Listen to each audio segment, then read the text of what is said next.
আসসালামু আলাইকুম, সবাই কেমন আছেন? আবারও নতুন ভিডিওতে সবাইকে স্বাগতম। সাইফার বাবা, তাজা মাশরুম তো নর্মাল ফ্রিজে ৫-৭ দিনে বেশি রাখা যায় না, তাহলে ১ কেজি মাশরুম সংরক্ষণ করব কি করে? তুমি মাশরুম সংরক্ষণের পদ্ধতি জানো না? দাঁড়াও, আমি তোমাকে মাশরুম সংরক্ষণ পদ্ধতি বলে দিচ্ছি। বন্ধুরা, ভিডিও শেষ পর্যন্ত দেখতে থাকুন, তাহলে আপনাদের কাছে মাশরুম সংরক্ষণের পদ্ধতি সহজ হয়ে যাবে।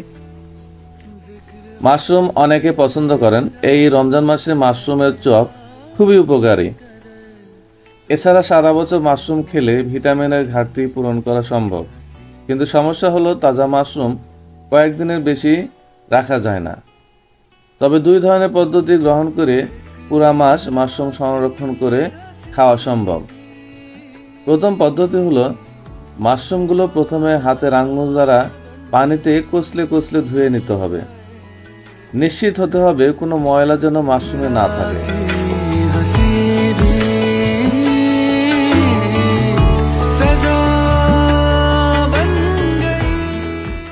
এরপর গরম পানিতে 1 টেবিল চামচ লবণ দিয়ে সেখানে মাশরুম আধা সিদ্ধ করে নিতে হবে।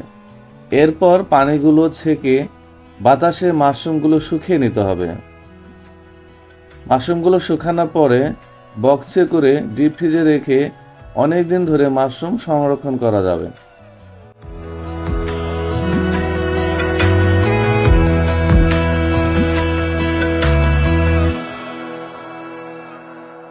थोड़ी अलहसी है तेरी आरज़ू रह गई है अधूरी मेरी गुफ्तगू मैं था चलने लगा।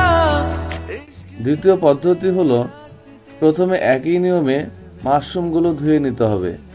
এবার মাশরুমগুলো বাতাসে শুকিয়ে নিতে হবে।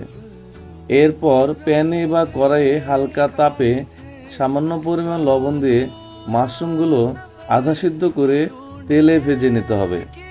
এরপর মাশরুম ঠান্ডা করে বক্সে করে ডিপ ফ্রিজে সংরক্ষণ করে সারা মাস ধরে খাওয়া যাবে। এইভাবে মাশরুম সংরক্ষণ করলে মাশরুমের গুণাগুণও ভালো থাকবে।